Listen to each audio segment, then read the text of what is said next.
What's up, everyone? We're back with episode 2 of 3 in this series, which follows the heats of the race that took place that I participated in over the weekend. Listen, if you haven't already watched episode 1 and you're new to this series, there's going to be a link in the video description of episode 1. Click on it, check it out, so this way you can actually follow along with the series.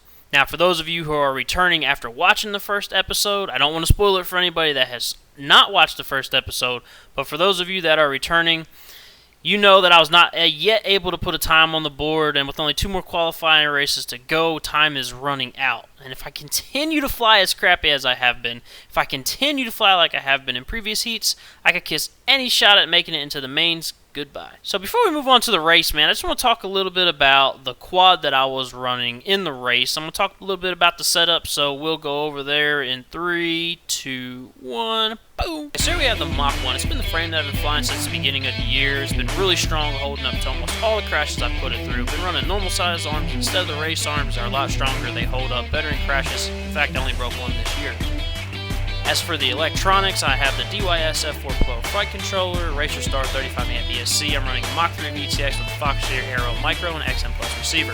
The motors are the Race Day Quad 2205, 2450, badass motors, still pushing 4S. Alright, so we're on the starting block, getting ready to take off. I take off. I don't take off too fast. I actually kind of gain a little bit of altitude, and as you can see, I'm passed by 2 guys, but that's fine. Maybe I can catch up. Maybe I can make up the time. I'm going through the gates. I'm holding a decent pace. I don't really have the best lines right now, but they're not too bad, I don't guess, because I'm actually still on the track.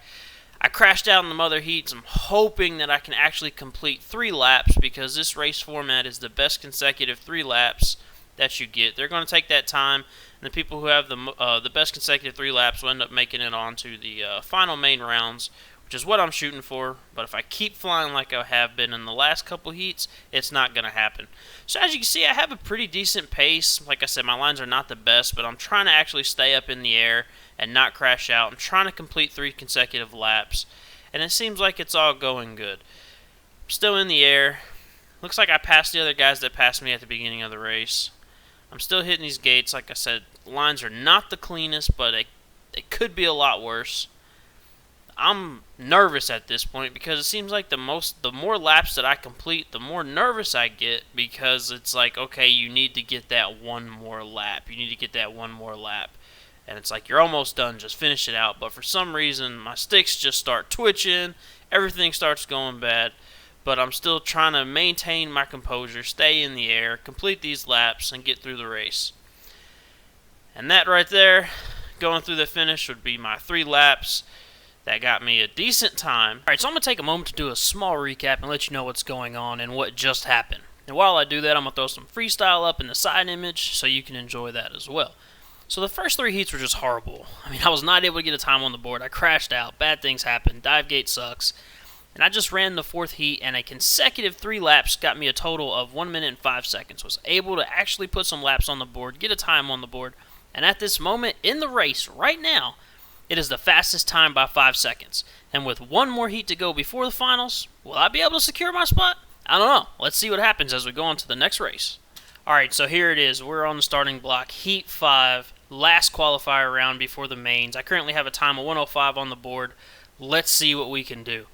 Alright, so we armed our quad, getting ready for the takeoff. I have a nice clean takeoff, very fast through the start gate, coming around the double flag into the gate. Here I come, passing high, going right through that gate, holding decent speed, took that line very well. Here I go, pushing it through the gate, pushing it, boom, crashed out. My quad's on the ground. Looks like I lost video. Battery came unplugged. I am done, I am down, I am out. It is qualifier heat 5, and I could not even put 1 lap on the board. I think I was pushing too hard, trying to really get a better time than 1:05. Is my 1:05 time good enough to get me into the qualifying, the main rounds, the final rounds? Is it good enough? I don't know. Let's see. Let's see what the times are currently right now. Well, that ends it for episode 2. Even with crashing out on heat 5 and completing a lap, I was still able to maintain the fastest time on the board with a 1:05, the next fastest guy being 1:10, securing me the spot in the final rounds of the race. In the next episode, we will finish out this little race series with the end result of the race day. Will I crash out and go home with a broken quad, or will I secure a spot in the winner's bracket? Stick around to find out in episode 3.